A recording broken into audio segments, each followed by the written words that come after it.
I'm up first. Yes. Hi. Good morning, everyone. I'm going to provide a framework for the conversation by looking at some of the things we've done well and where I think we've gone off the course. And I think Jeff will then fill in with some data. I've got a background as a planner and as a preservationist. And what I'd like to do is start with a series of lectures I did back about 2 years ago when we announced that we had become the World Design Capital for 2024. So I did a series of lectures at UCSD trying to parse why we got this award. And was later asked by Friends of San Diego Architecture to come up with the top 10 hits and misses over the past 40 or 50 years. What have we done really well that may have justified this award, and where have we done poorly? So I want to start picking up with that lecture and go forward. So first of all, what have we done well? This is not advancing. Okay, so I did the top 10 hits. Hit number 7 was something called the City of Villages, which was our community plan update from 2008. And we outlined the City of Villages highlighting neighborhoods and trying to make them more, trying to enhance them. So this is straight from the City of Villages. It's looking at the various components of how we want to comprise San Diego with strong centers, livable urban village centers, and then connecting all this stuff with transit and multimodal transportation.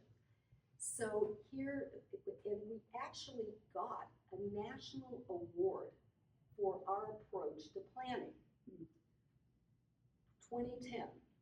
And here's from the Strategic Framework Plan, which we adopted in 2008. What they liked about it was that we did the plan in-house. So we had a planning department that did the plan. We resolved guiding principles early with the communities. We embraced the City of Villages concept, and we used urban design as a driving force. And the urban design was looking at what is currently in these villages. How can we use that as an armature to build on? How do we strengthen it and enhance it? We were trying to protect and enhance the local economy. There was a vigorous public engagement process, which ended up with all of the community groups that we have today, which the city is now trying to extinguish. So we wound up with 47 area plans. You can see a rough outline there, but one of the things I want to point out on the drawing is all the green space. So one of the things that helped with the visibility and legibility of our neighborhoods is our canyon and mesa topography, where we were using the canyons to provide green boundaries and frameworks around urban villages, so they have high legibility. So here's what the National APA thought was unique and transferable about what we came up with. So the first thing was public outreach. There was vast amount of public outreach. We protected and enhanced distinctive neighborhoods and really worked on their legibility and their sense of place, to Mike's topic. We used the canyons and the open space to focus and frame the neighborhoods. Preservation, we really started taking preservation seriously. We extended it from individual properties here and there to looking at entire neighborhoods and trying to parse what was special about them and creating districts as well as individual properties. We found in this process that there was strong support for mixed-use infill, and there was a strong resistance to higher densities. But what were the various challenges to implementing this plan? Well, the first was we were looking at transit-oriented development, but we didn't have a lot of money to build it. So it's kind of like build it and they will come, but we've had difficulty building it. The other thing we needed was a facilities financing plan to identify how we were going to pay for all this infrastructure and get a nexus between what we required to build and a developer impact fee structure. And then finally coming up with, where's the money coming from to do this. Now, what I'd like to highlight here was this was an argument for preservation and change, not preservation versus change.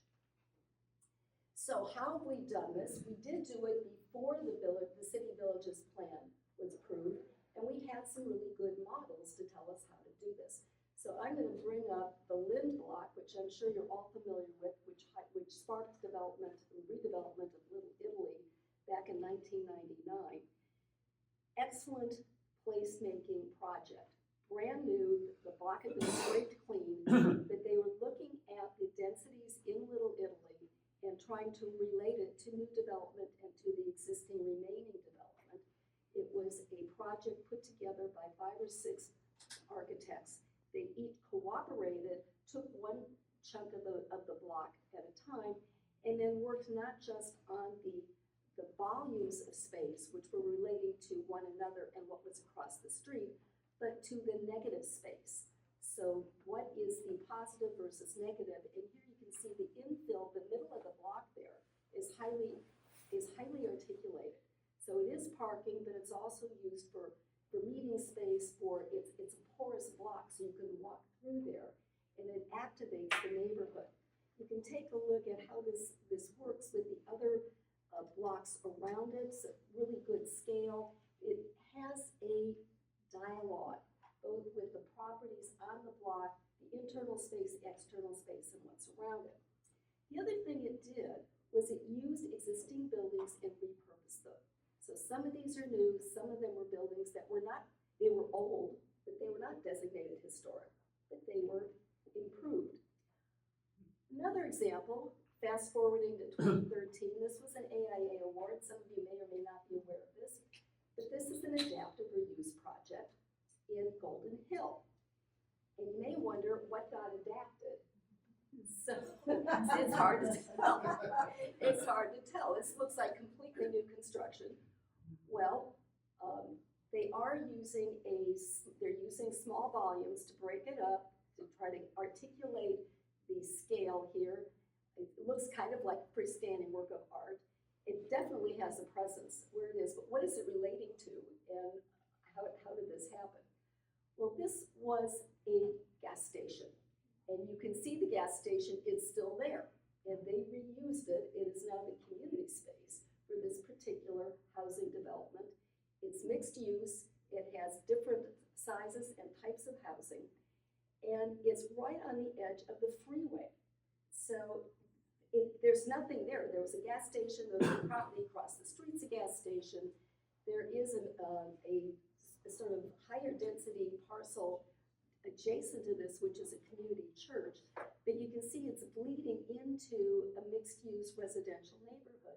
But it's giving a strong edge, it has a strong sense of place, and it's a lot of fun. It's producing, it's producing mixed uses, and what I'd like to point out is right here, can you see the slope? There's a huge drop in elevation. So they're lower, but they are multi-level, and they are facing the street opposite. So it's a really good use of space, and it did get an AIA award for placemaking. So here's the gas station in the middle. Each side is slightly different. You can see the bays there where people used to pull up and fill up their tanks. Another good example is we used to have a program at Woodbury University on architect as developer. And it spawned a number of entrepreneurial architects who would buy up irregular sites in existing neighborhoods and put in small-scale infill. And this is a great project down in Barrio Logan by Hector Perez, one of the graduates of the program. And you can see it's modest scale. He's got three apartment units there over commercial. The regulation there on the sidewalk works at the scale of the street. You can pick up the size of the properties down the block. It is density, but it's creative, it's mixed use, and I think it works really well. General density, ADUs and JADUs. I'm totally for it.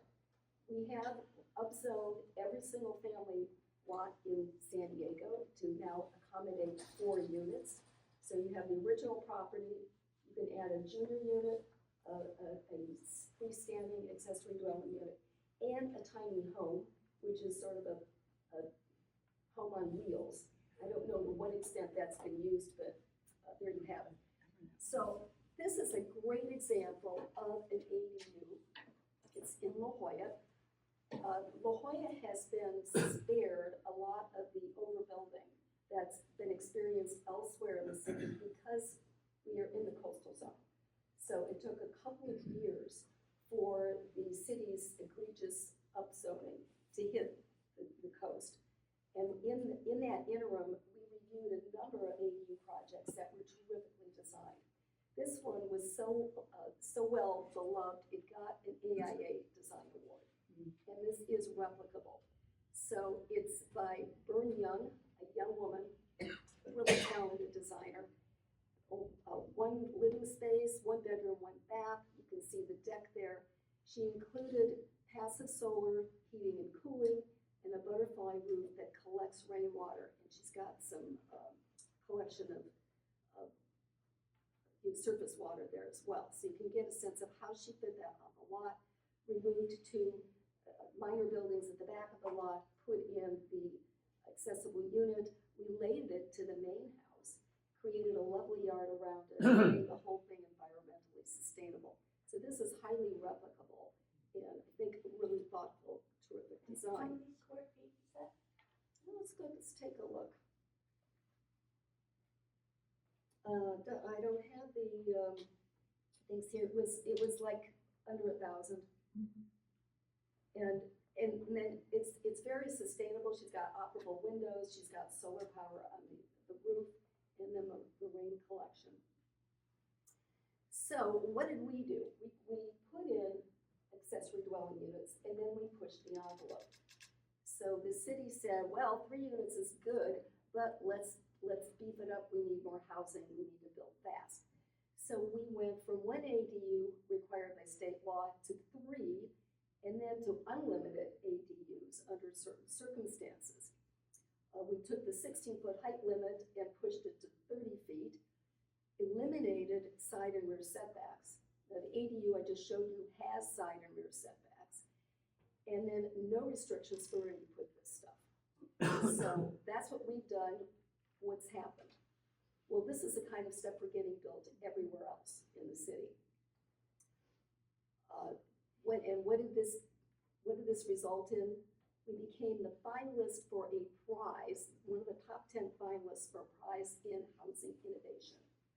So are we happy with this? We're building housing, but I think it's having a very severe impact on existing neighborhoods.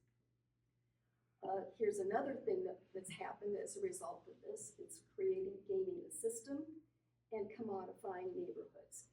So this is the Vila project, the turquoise tower that Mike mentioned. 23 stories, 139 hotel rooms. It's hard to tell how that has anything to do with affordable housing. There'll be 74 market rate units to get 10 affordable units. I don't think this is a good trade-off. And this is certainly one of the unintended consequences of pushing the envelope and trying to get things done fast. We'll see what happens with this one. What's the next thing we did? Well, developers went after preservation. It's tying up permitting. It's taking things too long and it's preventing us from building the housing we need. Well, here's the process. You can see the flow chart of what it takes to get a permit down at City Hall. I'm being told by developers it's 2 years. It's very complicated. By the time you get your permit, you're halfway through the process. And it takes about another 12 to 18, 24 months to get your project built. So the two little triangles there that are highlighted are where preservation comes into this permitting process. One is in the planning department where you're looking for historic significance, and the other is environmental as part of CEQA. So what part of that whole process, that 2-year process, is preservation? Well, here's the answer. We've been tracing this. We've done but 3,700 project reviews during a 12-month period, and out of those, only 39 were designated. That's little over 1% of the total projects reviewed that had any component with preservation. So it's not the problem, and it's just a way to create a red flag to misdirect people. Here's some ADUs being done with preservation projects. This is again a property in La Jolla.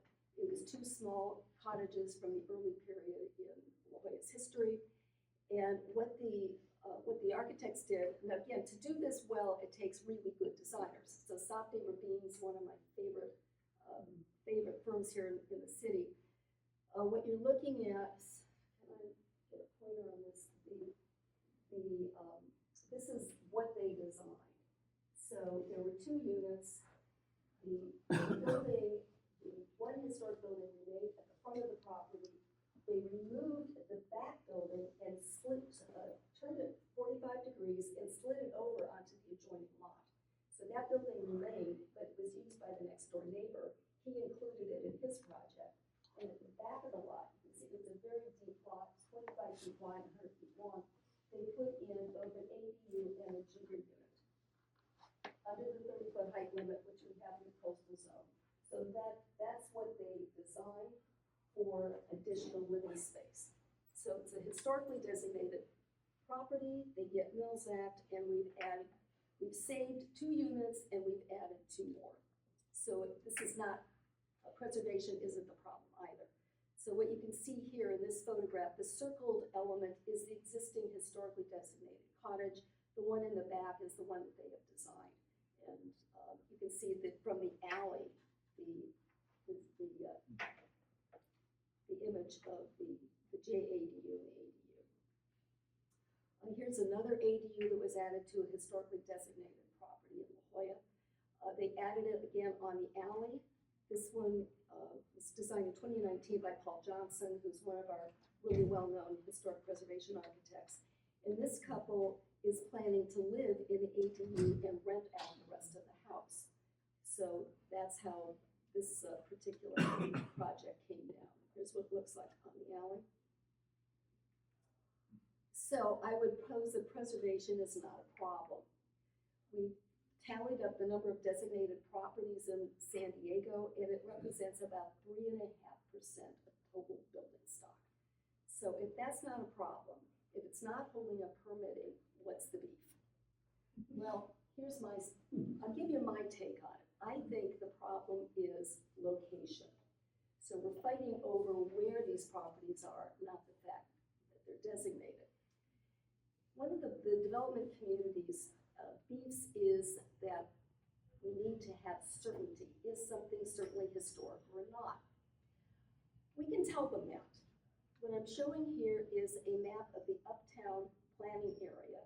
I spent 5 years of my life as a planner for the city doing a historic survey of Uptown, which updated a survey from the mid-1990s that flagged a number of the blue blobs you're seeing there, which are potential historic districts. So we recertified a number of those districts, refined some boundaries, added some more. This was identified in 2007. We identified 18 historic districts. So it provided some certainty as to what was historic and what wasn't. What happened? The development community came unglued, and the preservation community came unglued. Preservationists felt we hadn't designated enough stuff, and the building industry thought they would never build another property anywhere in Uptown again. Both sides threw fits, so what the city did was put it on the shelf. So it sat on the shelf for 10 years. They eventually brought it back in 2016, adopted it as part of the Uptown Plan update. And at that point, they did another survey and added 4 more districts. So why is this a problem? Well, you can see there's about, looks like almost half the land there could be historic. The problem is they haven't designated them. So these things are just hanging out there. You've got uncertainty. why do we have all of these districts? Well, there are a number of different reasons why they're historically significant, going back to the early Victorian period of our city's history. But I think the main reason that a lot of these are controversial is because they are connected with the streetcar suburb era, where the districts were formed through the old rail car line, and those lines are basically our high transportation corridors. So that's where the city wants to put density. And you've got single family, low density historic districts associated closely with the old rail lines, which are now our high density arterials. That presents a conflict, particularly when the city hasn't formally designated a number of these historic districts. So what has this done? Yes. Question about that last slide. Sure. But those are historic railroad lines. Like, I don't believe these are currently used for transportation, are they? These were the original rail lines that provided access to those parts of the city. The trolley line went defunct right around World War II, but those are our major streets. So the streets had to be widened to be able to accommodate the rail lines. And if you drive down these streets like Fifth Avenue, major transportation corridor, Fourth Avenue, you get out to Mission Hills. There's one of the historic districts there that is designated is the footprint of the old trolley line.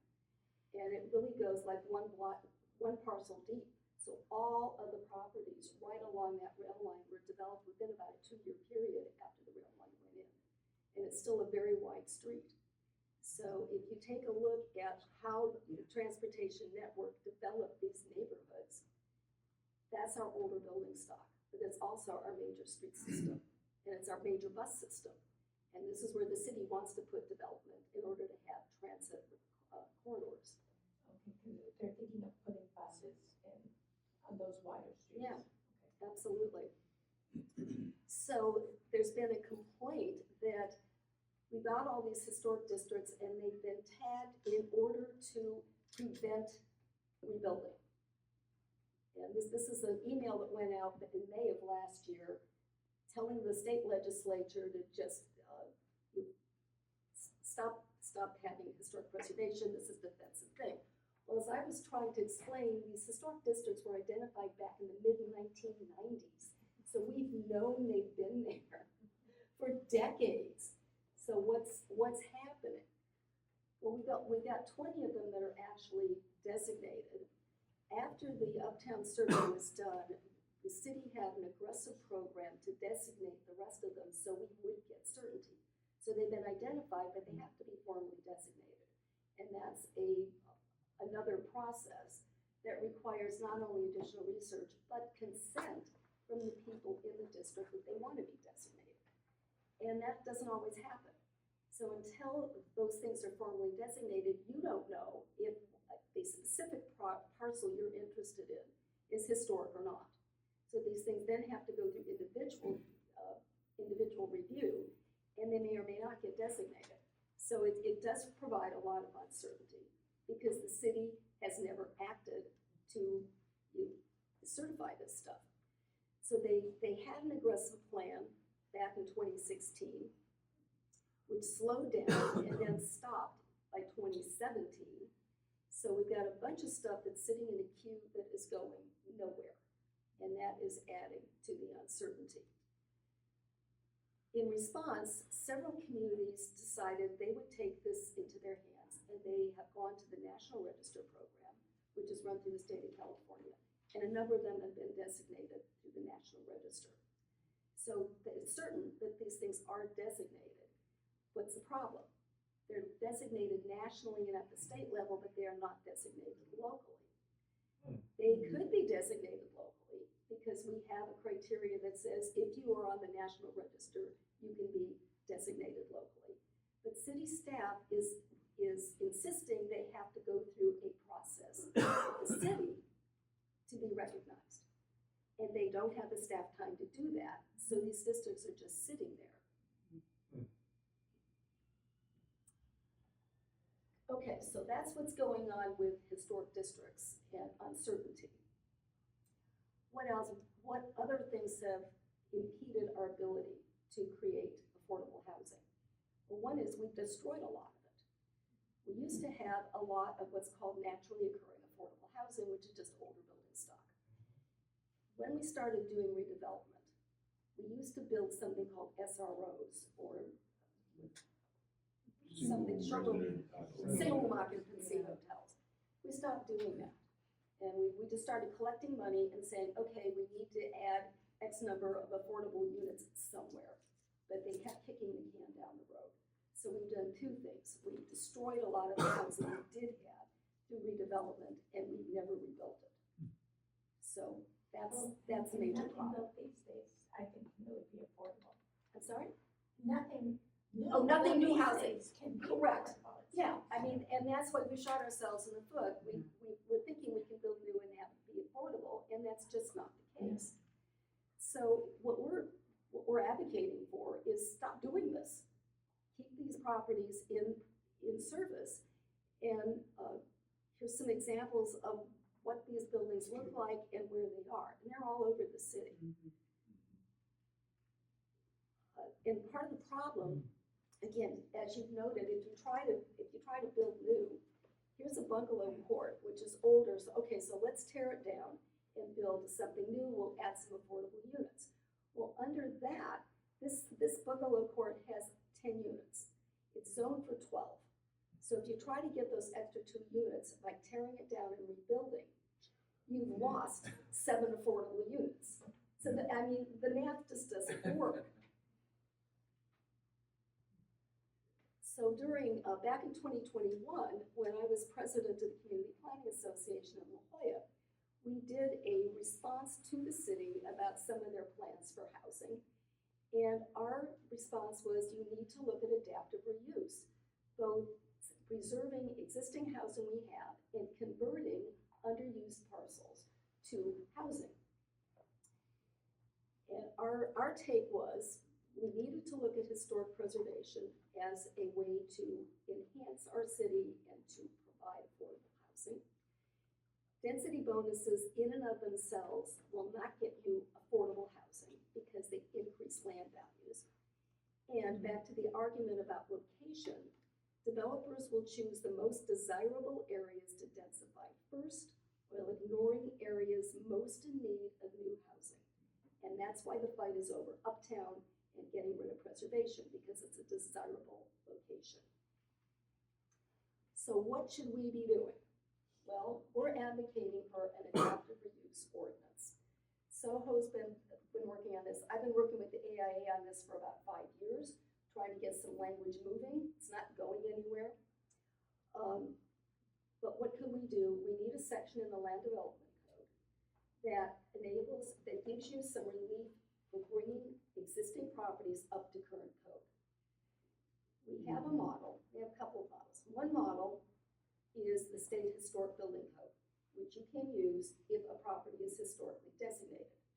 What I'm advocating for is taking a number of those bits of regulatory relief and applying them to buildings that are older, but not necessarily historically designated. And the threshold should be 25 to 30 years, because that's about when buildings start looking tired, they need to be rehabilitated, and a lot of them get torn down. We can save them and we can turn them into housing, even if we have some regulatory relief. We did it here in the warehouse district. Great example of Pioneer Lofts, really popular, was an industrial building. Here's an example in Baker's Hill. This was just redone. It was 3 medical buildings. So this one was updated and turned into affordable housing. Different unit sizes. They added a coffee shop. We got gathering spaces, etc. We've got a lot of buildings that have obsolete uses in them and are standing vacant or mostly vacant. These can be turned into housing. Here's an example of the various housing buildings all over the city. And so you don't need to set aside land, the stuff's already there. Just put it into use. And then finally, we got a great model of Los Angeles. So Los Angeles did a study by Don Ripkema and Place Economics on how useful preservation is for all sorts of reasons. It's good for recycling, it's good for climate change and resiliency. They passed an adaptive reuse ordinance for use in Los Angeles' downtown in 1999.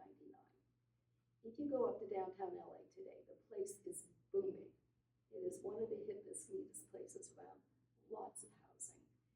It was so successful that 10 years later they expanded citywide. We're trying to get a similar thing here in San Diego. We've not been able to get any traction. And here's pretty much what that ordinance does. It facilitates conversion of older, economically distressed, or historically significant buildings to apartments, live-work units, and visitor-serving facilities. It applies, now the LA ordinance applied to buildings constructed prior to 1974. This is when it was passed in 1999. So that's, again, that 25, 30-year threshold. Or if the building had been vacant for 5 years, if it had been built after 1974, but had been vacant. So it's just sitting there, it's an urban zero. We can convert it and use it for something else. Or if it's no longer economically viable. Got dead strip malls, office buildings that are vacant, or if it's historically designated. So it's basically taking that approach from the State Historic Building Code for historic buildings and extending it to older building stock to provide regulatory relief. So, thank you. No questions, okay. Yeah. Not yet. Not yet.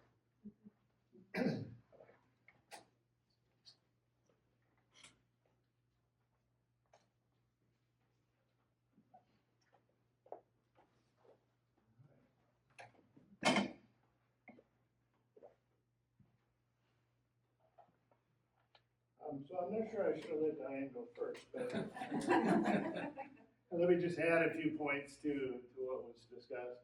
And what I'd really like to talk about, in addition to especially the adaptive reuse and how historic preservation plays into managing development in San Diego, but kind of hit on a few things. The community value in terms of creating place is really important. The idea that when we have historic preservation standards, we should look at them as examples of what are called objective design standards and form-based codes, which is, I think, a really important thing, and including all the way to sort of how to lay out neighborhoods in a denser form.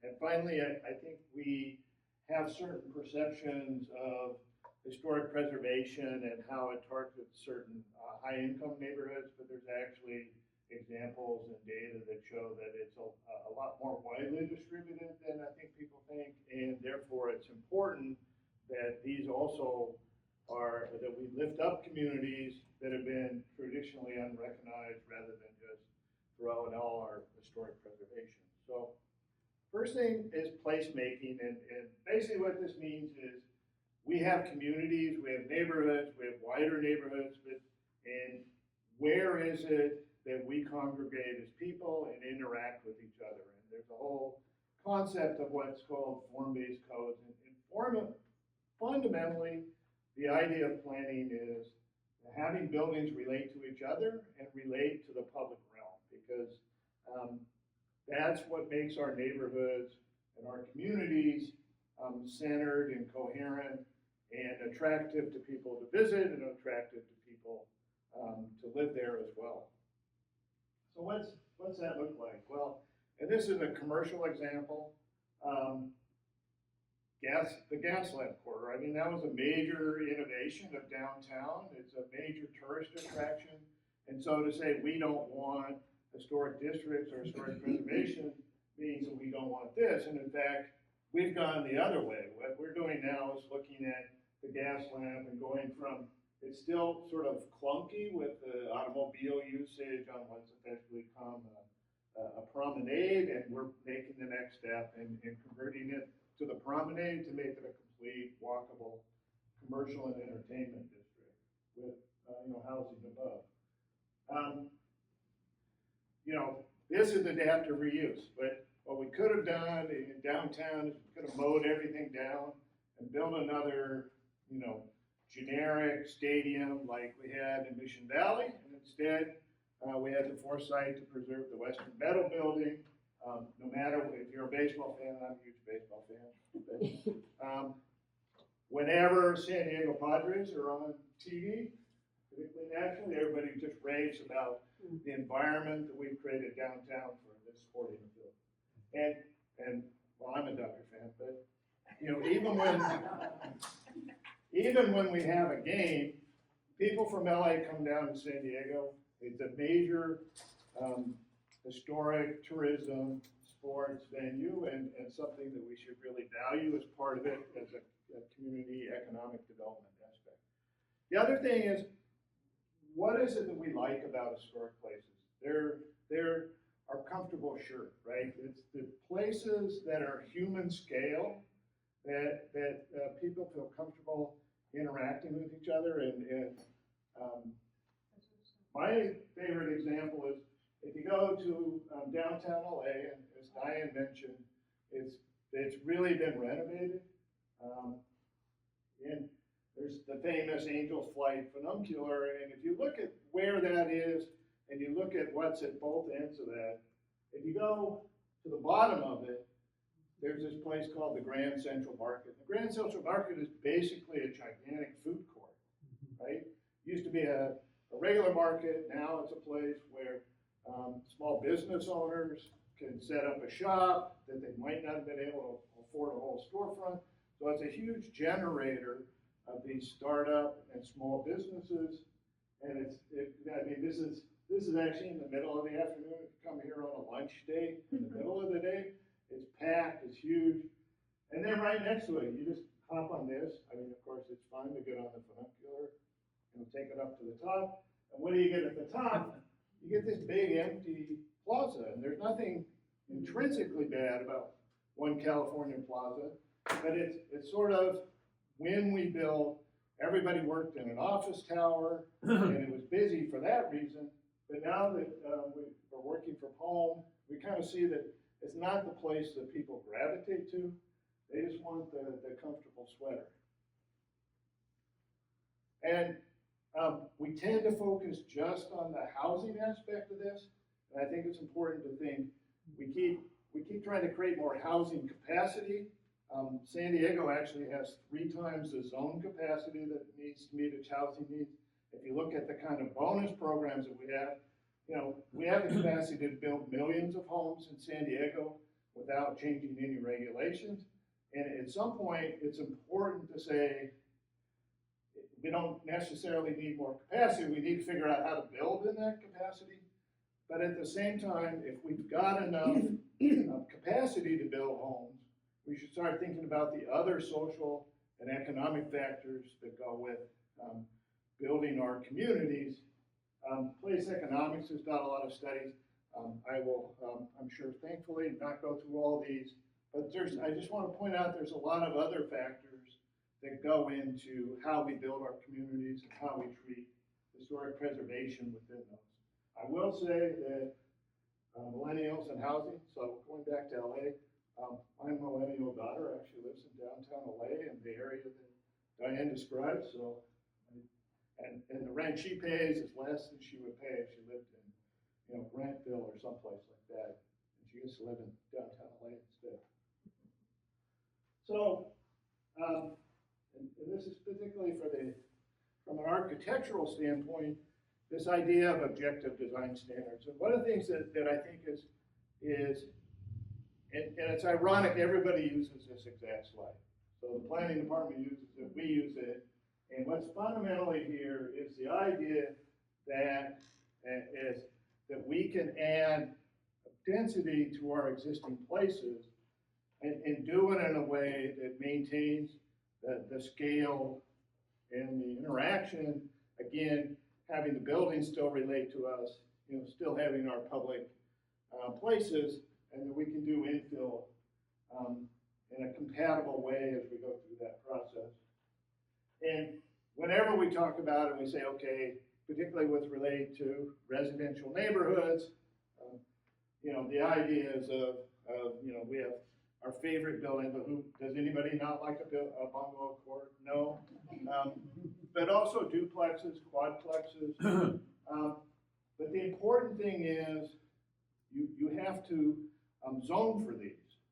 And one of the major failing of the city when they tried to do SB 10, for example, is they blew up the FAR that it was associated with these. And so if you want a bungalow court, you need to have a floor area ratio and allowed developable area that's going to create a bungalow court. And if you zone it for a 3-story apartment building, you're just going to get a 3-story apartment building. And the reason you get a 3-story apartment building is as soon as you zone land for a certain maximum capacity, the price of that land becomes priced to that maximum capacity, and now you don't have any choice from an economic standpoint except to build what you zoned for. And I think the other key thing is, you know, this idea that preservation freezes development, and frankly, this is my favorite example because this is a Mills acted apartment building, and they took because of the Mills Act, they're able to, they took the additional capacity from a revenue standpoint. They built 2 ADUs on this. I know it doesn't look like there's 2 ADUs here. They had an unpermitted garage. They tore it down. They added 2 ADUs. So this is an example of how you can merge preservation and further densification to neighborhoods. I think Diane probably pointed it out, particularly with regard to ADUs. You can build ADUs on historic properties in historic districts, and I think everywhere in the neighborhood you're seeing these kinds of properties added on a continuous basis. Won't go into detail here, but I think the other part of it is we want to make projects ministerial, and objective design standards are a way to preset what the expectations for that development are. So even though it goes through a ministerial review and not a discretionary review, we've already agreed that you're going to preserve certain visual elements of the building. We've pre-agreed on what the setbacks should be, the step backs, I should say, should be. And because we've preset all these expectations, when somebody goes and renovates the property, and in this case, somebody takes a property on 5th Avenue in Hillcrest, and they say, I'm going to build a 100-foot apartment building on top of that. We already know that when you're standing on the street, you know, that's going to be an unobtrusive addition, even though it's of a very high density. And then finally, I'd just like to touch on the equity aspect of this. One of the things that we did is, Diane showed a list of all the historic districts in San Diego. We did an analysis of those districts and where they are relative to what's called the California Tax Credit Allocation Committee. This is what's used to decide where to fund affordable housing in San Diego. And one of the things they do is they look at what they call opportunity, which has to do with, you know, access to transit, jobs, and other public amenities, schools, and so on. And if you look at sort of those opportunity levels, you can see here they scale from low, moderate, high, and highest. And if you look at how the districts that Diane showed, if you look at how those are distributed by opportunity, and actually we do have districts that are in low and moderate resource areas, currently more so than we have in high and highest. A lot of the districts that Diane showed that are still pending might skew the data, but you can still see it's equalized. And one of the things that's important is, you know, we've actually done a good job of providing that equitable treatment of different neighborhoods, but we can still build on that. There's whole areas of San Diego that were never surveyed, particularly in southeast San Diego. So everything you can think of south of El Cajon Boulevard and pretty much east of Euclid has been never surveyed and never examined it. There's places like, Webster, Emerald Hills, Alta Vista. There's places that would be candidates that we could consider for a historic district. And the value of that is when you have a historic district, then you also have access to the Mills Act, and particularly this allows people to continue to maintain their home. And the Mills Act basically subsidizes that maintenance process, and that's something we should be making sure that we're providing those benefits to everybody who is a contributor to a district or a Mills Acted house, and make sure that the program is equitably applied. And with that, thank you. Thank you.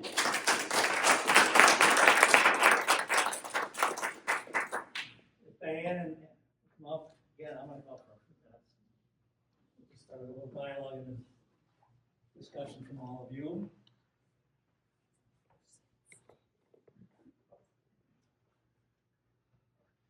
But I have to, again, like I said, one of the things I said at the beginning was I got told about architecture, urban design is more than architecture, urban design. And I've said that in this room for many years. But a couple other things. I've been around a long time. Some of you have, and some of you are newcomers.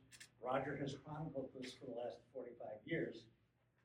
What we're talking about is not new. I've seen this movie. Many of you have seen this movie many times.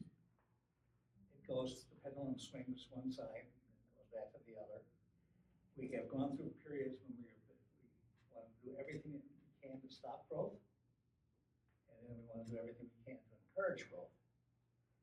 But the questions, and maybe some of the things that we'll talk about, what you brought up, is we never really ask ourselves why and how.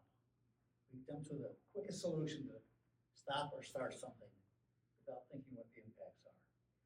And I think Richard asked for a definition of livable neighborhoods, and I gave you the one from Richard Lou's interview. But the city had a policy, and it was a guiding policy about how to think about this. And I think if you went downtown and asked to find it today at City Hall, nobody would know what the hell you're talking about. But the city went through an agonizing process to decide what a livable neighborhood was and how to approach it. And I just want to read a little bit of the policy. The City of San Diego Livable Neighborhoods Vision. A livable neighborhood is where people feel safe, opportunities are available for learning and walking and working, housing is affordable, human services are accessible, the environment is healthy and attractive. It is where people are united by their appreciation of their neighborhood's uniqueness. Through partnership, trust, and respect, the community is a source of strength and hope for its residents. I may have the only recorded copy of that that's still in existence, but that was a city policy. And is this really the focus we should be having? I'm asking both Jeff and Diane. And did you just talk about tools? But why is preservation important as part of a neighborhood? Well, I'd like to jump in on that if I may. Having worked with communities to set up historic districts, that creates neighborhood because you have to get everybody on the same page. So you're knocking on doors, chatting with your neighbors, asking them about the history of their homes. They're going through their old photo albums. They're looking at letters. They're digging out artifacts. And they learn things about their own homes that they didn't know if they're a second or third generation or if they're just new to the neighborhood. They get to know their neighbors. You may have disagreements. You figure out how to work them out. And I think the strongest social bonds citywide are those from historic neighborhoods because you get to know your neighbors. There are many other places where you can just close the door. You come into the garage, you close the garage door, and you go inside the house, and you never leave. So they're walkable, they're older, and the process itself generates that human connection. Yeah, and I think that's a great answer. I think, preservation, just maintaining sort of the appearance of a neighborhood architecturally makes it more walkable. I've always, one of the things I say about my neighborhood is that it's not good fences that make good neighbors, it's actually good sidewalks that make good neighbors, and creating an environment that invites people to interact with each other. I think it's one of the most important things we do.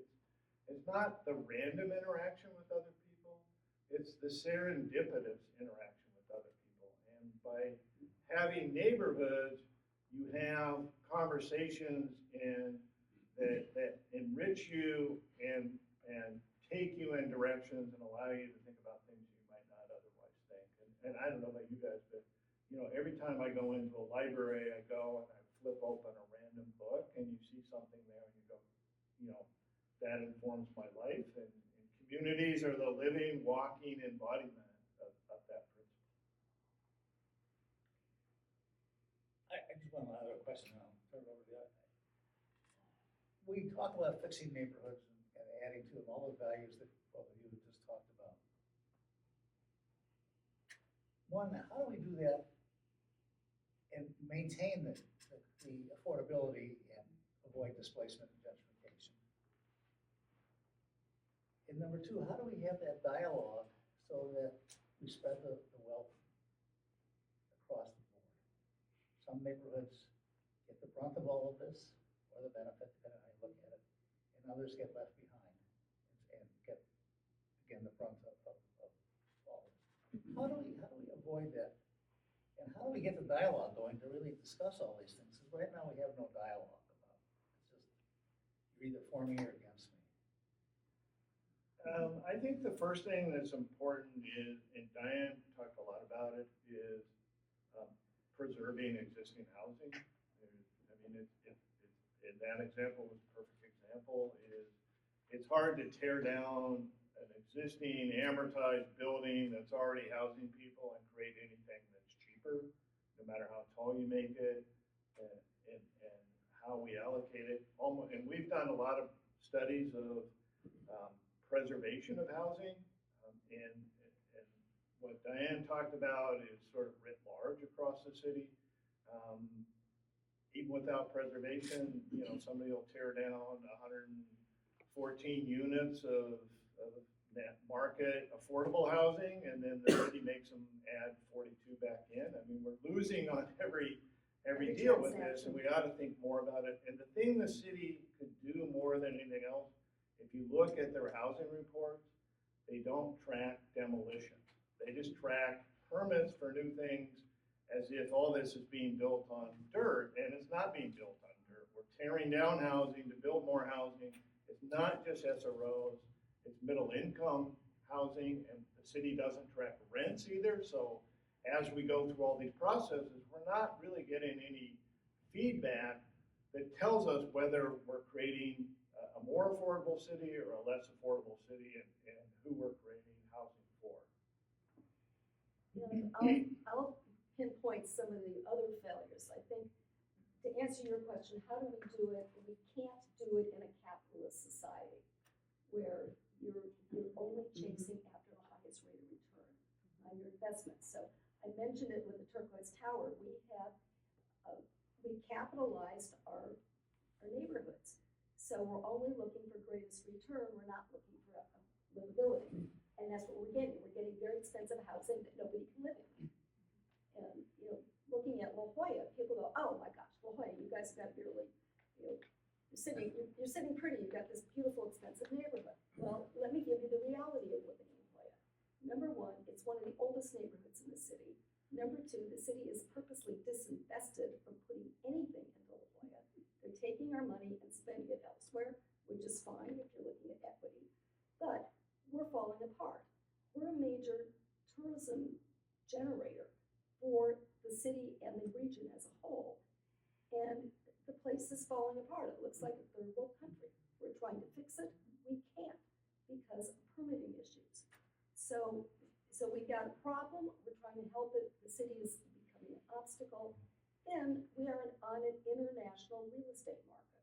So we are not building for people who are here, not even in La Jolla or San Diego. We're building for investors globally. So I look at, I've been reviewing projects in La Jolla for 10 years. I am aghast at the stuff that I see coming across my desk. And I see them later. My husband tracks this stuff through the Wall Street Journal. I don't know if any of you are familiar with, is it Global Capital or something? There's Global Real Estate, Mansion Global. He looks at this thing every morning, and I routinely see stuff I have reviewed in La Jolla showing up on Mansion Global with the Wall Street Journal, where we're advertising buildings in La Jolla to an international audience. And these are people who are not coming here to live. They're using these properties as a way to move money from a place that is maybe insecure into a, I'm looking at these things as safe deposit boxes. So you're driving up the overall cost of housing by allowing this stuff to be built because it then raises the price of everything around it. It's not providing anything for the people who live here. It's becoming an urban zero because nobody's living in it. It's just sucking up space. So you remove that stuff from a viable market. And then a lot of the other stuff has been turned into short-term vacation rentals. So that's also been removed. So, we're shooting ourselves in the foot, chasing more and more expensive housing that nobody can afford and nobody's living in. And it's driving up the price of everything else. Yeah, if I had one last thing before I turn over to Caltrans. Diane mentioned about this investment in La Jolla.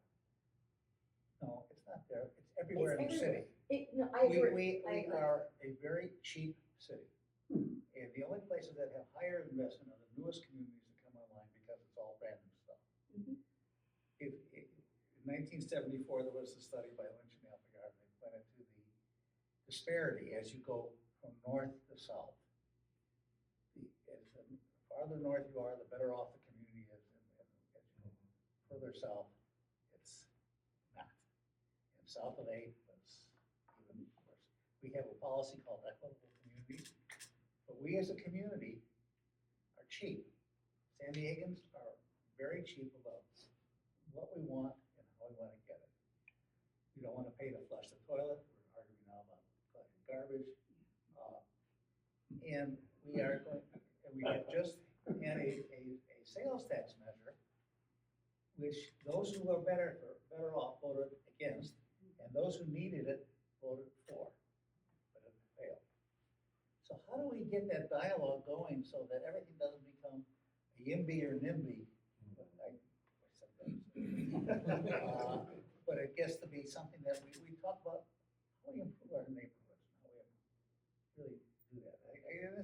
I don't know what the answer is because we've been asking that question for as long as I've been alive, but anyway, any questions or comments from the audience? Mark. Always one we have way up in the corner. Yeah. I want to go back to really back to basics. What is affordable housing in San Diego? One of your slides, Diane, said affordable housing, $3,000 a month. I saw that too. Yeah. I did not know. Not in my family's budget, and I have 6 people, 4 generations, 2 of them earning money. I'm retired and my great-granddaughters are still in high school. So there's a good income compared at the moment. And I'm not saying my daughter has been employed all of the time. My granddaughter usually has been employed. She had 6 months off year before last. Her husband has been employed maybe 2/3 of the time. And other than that, not. But Which is not an unusual pattern now. I think it's not an unusual pattern, and so is $3,000 Well, one considered bedroom, one affordable? bath was on that slide. It was your one that had Oh, true, the one that was and recently said came true, online. one bedroom, one bath, Yeah. 3108 Yeah, or and something. I don't And know. that's exactly what we find around here, and our kids cannot afford that. I could not afford that. Yeah, my granddaughter and her family, and there's 4 of them, they can't afford to live anywhere else except in our house. they would be out on the street. And most of what they pay for rent, and yes, we all pay rent, most of what they pay for rent goes to groceries. So I think there's a couple parts of that. One, getting back to preserving existing affordable, naturally occurring affordable housing. Yeah. That's one of the reasons that's so important.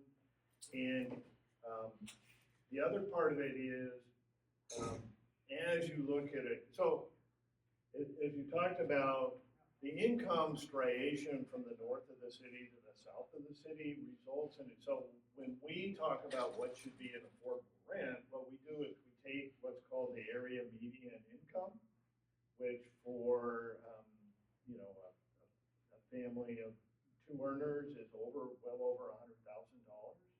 And then we say, okay, what is affordable to that median income family? And then we say, okay, when we build this new affordable housing and we allow it to be deeded at moderate income, that's how you end up with a $3,000 rent. There's parts of the city where you build deeded affordable housing, and then the rents you charge to people renting that on the market are actually lower than the rents you would charge the people who are on the so-called affordability deed. And we just need to really look at that and say, how are we really going to create a more affordable city, and what are the processes we go through? One of the things that again, as you think about the scale that you should be building, we tend to think that the more density you zone for, the more affordable we can make things. We've created this market for units, but when you upzone beyond what you need, what happens is the price of construction goes up, the price of land goes up, and therefore the rents that have to be charged go up. And it would actually be better if we recognize what we want to zone for and go from there. And then I think the third part of it really is, we've tried to have some percentage of every development feed into our affordable housing supply. And as we've jiggered with the regulation, so we have something called the inclusionary housing ordinance, which said that now 10% of your units should be at some deeded affordable level, much lower than this $3,000 a month at a $2,000 or less amount. And the building industry has figured out through things like complete communities to sort of go around those regulations, and now we're back down to where we're getting a few percent of affordable units out of these massive high rises. So it's a complicated problem. Eventually, we have to figure out a different way to solve this and admit that what we're trying to do isn't really working. Is this not what's happening to the Hillcrest area? And blocks of housing is being torn down around 6th Avenue, and 20 plus story skyscrapers apartments are going up there. And this is affordable housing. It's happening to the Hillcrest area a lot. Along 6th Avenue, there are high-rise buildings going up, and they're bulldozing those little small houses that people used to own. Now they can't afford to live in. Let me give you another wrinkle here that nobody wants to talk about, which is Proposition 13. Right. And I think we made a major mistake in California adopting Prop 13 and then never looking at it, because it has led to massive disparities in what people are paying to support government. So back to Mike's comment that people are cheap. The winners for Prop 13 are people who have owned their own home the longest. You have the lowest property tax. Local governments are supported on property tax. So the only way you can get more, so we did two things. We put in Prop 13, which limited the amount of your property tax and made it incrementally raised over time. The last person in the door gets socked, which you get socked on market rate. So you're paying for not only the cost of construction, but you're all of the utilities and everything that go into that particular parcel, and you get socked at the highest rate. And you gotta live there for 10 or 20 years to get that tax down. So then the third thing is we capped, raising any tax any other way is a very popular vote. And as you noted, we did have a tax on the ballot measure and it failed because you gotta pass. You can't just have it has to pass with what, 3/5 Well, it margin. depends on what it is, but it has to at least pass a majority. Yeah, you so- have to at least have a majority, and sometimes it's a super majority. So we shot ourselves in the foot a couple of times in how we're going to pay for things we all share. So there's massive inequity on who pays for what and how it gets paid for. And what that has done is incentivize local governments to support new construction, because that's where you get the biggest bang in your tax dollar. So that's why they're going for all this high-end stuff that nobody is living in, because they get more tax money out of that. I recall a slide from your talk, Diane, that had the historic areas basically on the footprint of the old transit lines. We have the trolley now, and I used to take the Blue Line trolley home every day 30 years ago. Where is the development along that trolley line? Good question. You want to answer that with the, So, a lot of this has to do with sort of fulfilling the intentions. I mean, if you look at the trolley lines, we should really be trying to intensify that. We're seeing a lot of development in Mission Valley now. We've added the blue line up to UCSD. I mean, it's finally there, and now those areas need to be redeveloped. One of the things that makes it, I think, really complicated is we're trying to do everything sort of one parcel at a time. And the other part of really, the Prop 13 question is, the people that really benefit are family trusts that have owned the same property for 50 years since Prop 13. I mean, there's no impetus really for somebody who's sort of making money out of a strip mall or some otherwise underutilized property to put that to different use. And the city doesn't help people do that either, right? In other words, if I'm getting my commercial rents, it's Diane showed the slide. It's really hard. As an individual trying to figure out how to navigate, how to do a redevelopment project is hard, and that I think holds up this stuff a lot. Honestly, one of the worst things that we did in California is we screwed up redevelopment, because that should have been a measure, a means by which we could renovate our communities, and we got a little bit of it, and then it kind of stopped the whole process. Richard, then behind you. I have a question and a comment that I'm not gonna make. Because I want to discuss it with Mike Stepper privately before it's all encompassing. I come from a community that did it all wrong for 50 years.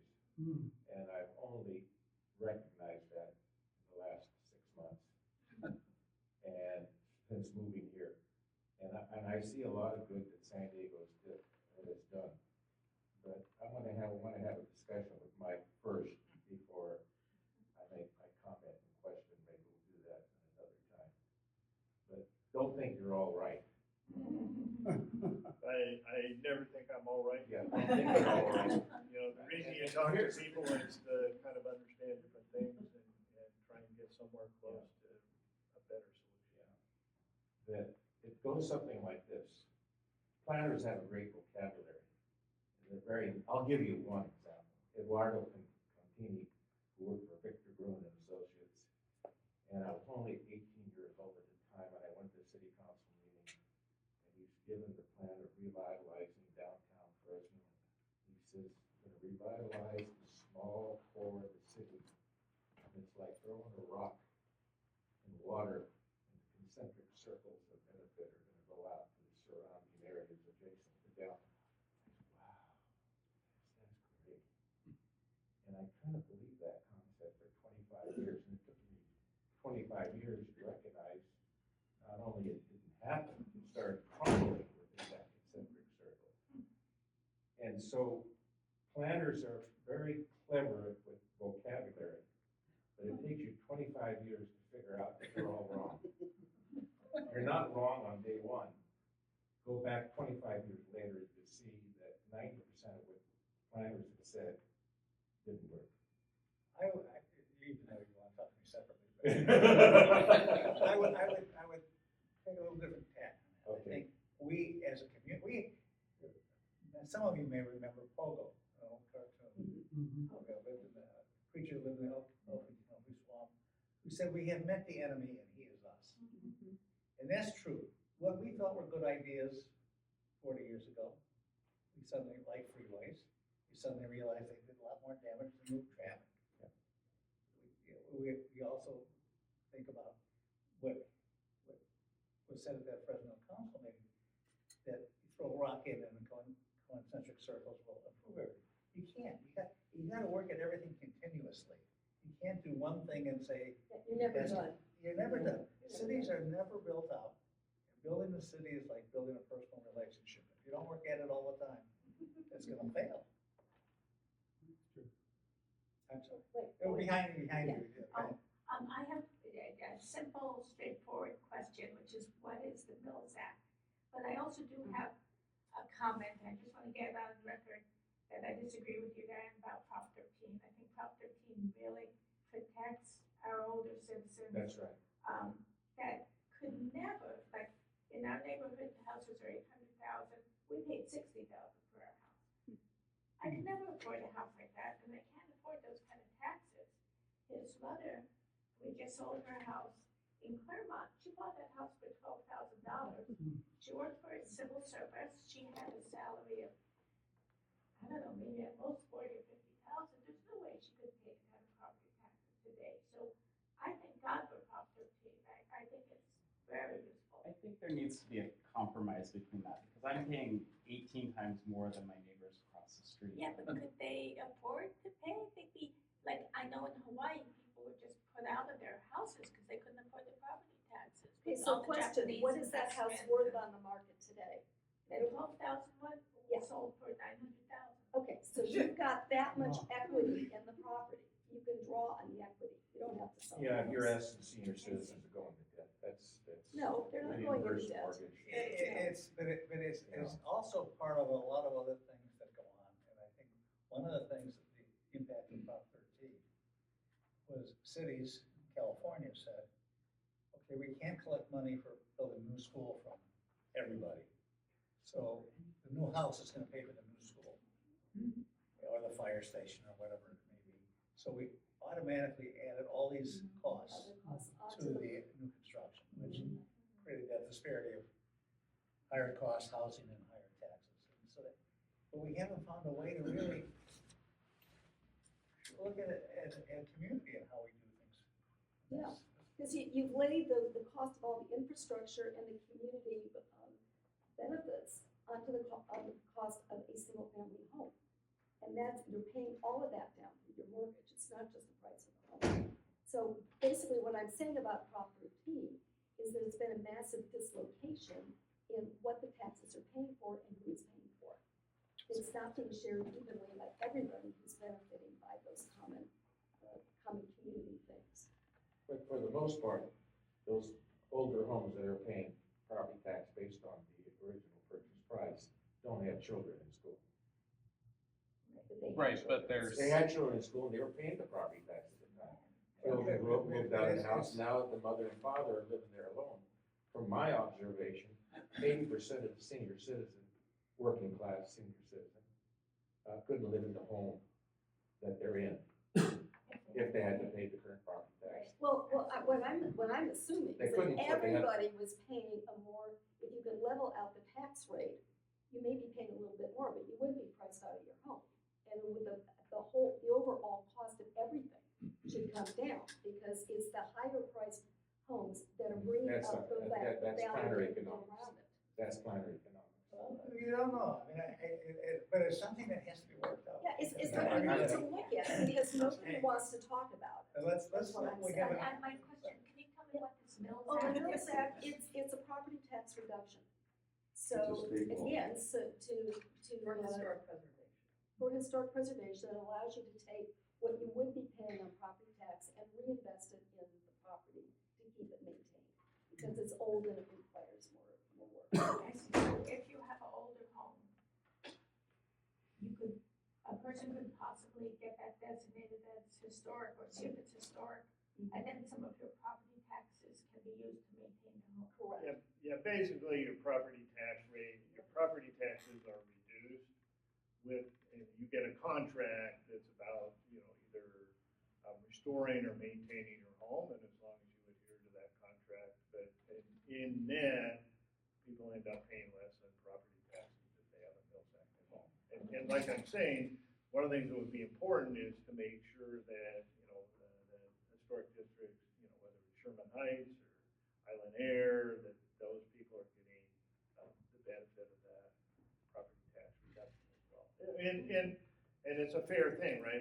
When you get historically designated, it means your wood windows need to be maintained as wood windows, and so it helps to pay for, what can be higher maintenance costs. Now, I always say, go to your vinyl window seller and ask them if you can get a 100-year warranty on your windows, because that's how old my windows are, and they're working just great. But it's just a way to say, look, there's a recognition that there's additional care and costs that go with maintaining the historic home, and the Mills Act recognizes that, and in a sense subsidizes you to do that maintenance. Oh, I was just gonna say, with respect to Prop 13, it seems like most properties have turned over. So I guess I just wonder how significant it is that, a certain level, a certain number of people who've been in their homes for many years, most of whom are gonna die in the next 20 years anyway, although I'm one of them. That has evened out over the years because, properties have turned over. Yes and no. I mean, I think part of it is also you have a lot of people who are living in homes that are larger than they need because they can't afford the tax to sell the house and move to something smaller. But they So also that's- might wanna stay in their neighborhood. Correct, and that's part of the whole deal with what's a neighborhood and the social ties. So it's not just how big is your space and do you need it all, but you need that social support. And aren't there rules about, new laws about if you sell your house, you can bring that property tax basis with you to your new Yes. place? So the other thing I was gonna bring up was the split tax roll, that single-family homes turn over faster than commercial properties. And the commercial properties are not paying their fair share either. So Which we that- tried to so- deal with. Yeah, so what I'm talking about, just look at the whole effect of Prop 13, not just single-family homeowners have been there forever, but what has this done to dislocation on how we pay for things? Because at this point, if you were doing a budget for a city, you really can't clearly state this tax dollar was paid on this particular benefit and it's going specifically for that, because it's very complex. And to some extent, this whole Doge thing up in Washington, there's actually some good reason. There's so much dislocation between how the money is collected, what it's collected for, and how it's spent. Nobody knows. It's really quite murky.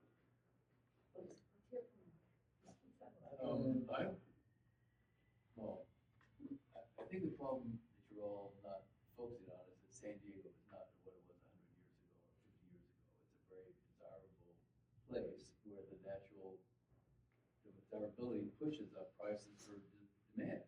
So there's no matter what you want to do, tinkering with individual lots is not going to change, not going to reduce housing prices. We'd have to have a giant depression, push all prices down by 50%. But we tried that in the Great Recession, and look what happened. There was people who lost their homes because their mortgages were too high, and people who wanted to buy couldn't qualify for a loan. So Well, you're right, Roger, because we are on an international market, and and that's there's part some of the cities struggle. like Vancouver Canada, I think, have some rules about occupancy. If you don't occupy the unit, you pay a higher tax. So that other cities around the world have solved this or dealt with it. So I think instead of trying to reinvent the wheel, it'd be better off for all of us to find examples everywhere and see whether they show us how to go forward. Well, I think you're right, and that's again, getting the dialogue. As long as all we're doing is looking at providing incentives for developers, that's only a piece of the issue. So part of it is the international market. What are we doing about the international flow of money? Who's buying these properties? Where's the money coming from? Get rid of the LLCs owning things. I want to know an individual, specifically who owns this property. Where did they get the money from? What are they doing with it? Because a lot of it's money laundering.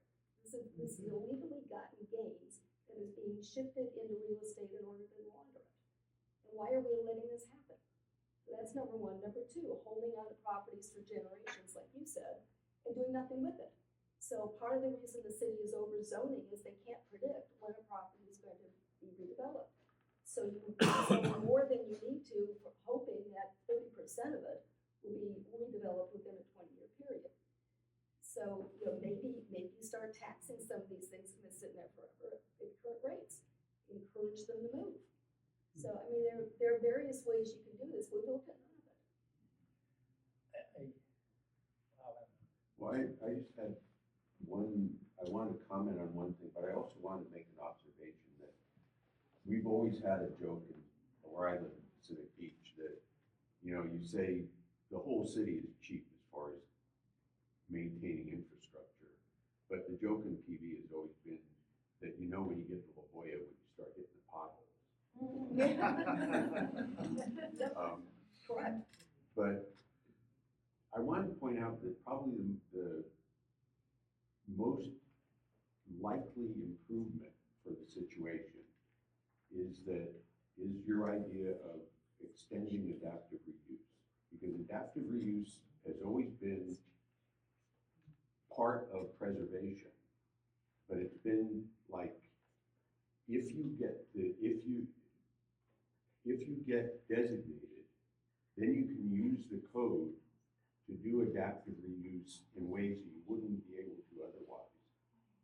You have to do adaptive reuse in order to afford to keep that desirable historic property that you want to keep for cultural reasons or personal reasons. It's the basis of it being affordable for you to do that. And now the idea is to extend it to properties that aren't historic, that need that kind of assistance, that can't be brought up to current code, because then it becomes unaffordable to do it. They're priced out of the market. So instead you have to make it affordable to be able to be done by extending the code that was really developed for historic properties to old properties that have the same problem, the same age-related problems, but they don't qualify for historic designation. I agree with you. But by doing that, by extending that, you're suddenly taking it from applying to, that 3% of the building stock that's designated to, 20 or 30 or 40 or 50% that's beyond a certain age horizon. And then you can get better maintained properties. And it's what you're suggesting is something that's been discussed for years. And I think it makes a lot of sense. Forget historic buildings for a minute. Just the adaptive reuse of existing buildings by allowing incremental code improvements. But right now, if you go beyond X number of dollars in a permit, You have to you do gotta it. go to the whole thing. And so what you end up getting is, number one, no adaptive reuse and no improvement to the safety of the building. So there has to be a recognition that any improvement is better than no improvement, and that's a political decision. And there are, all sorts of lobbies that say we need to make everything 100% safe right away, or else we can't do it. So, I think one of the things is really looking at the problem comprehensively instead of saying, if I just increase the zoning allowance, we're going to solve the world's problems. And we haven't looked at it comprehensively. I'm gonna end it, but I'll ask if you, either of you have any last comments? Nothing, very quiet, continue working. What should these people all do when they go home today? Yeah, I think just, part of this is the recognition that not all properties should be a solution to all kinds of housing types. And that the whole principle of keeping things within scale and form of the environment they're in allows things to evolve in a way that sort of, meets the needs of the city, but also the needs of people. We don't all want to live in the same place. We don't have all the same lifestyles, and expecting all neighborhoods to be homogenized, that's not consistent with how people want to live. And again, going back, preservation is kind of a way to set the rules of evolution, not to freeze things in place. I think that's just an important thing. Well, I want to thank the speakers.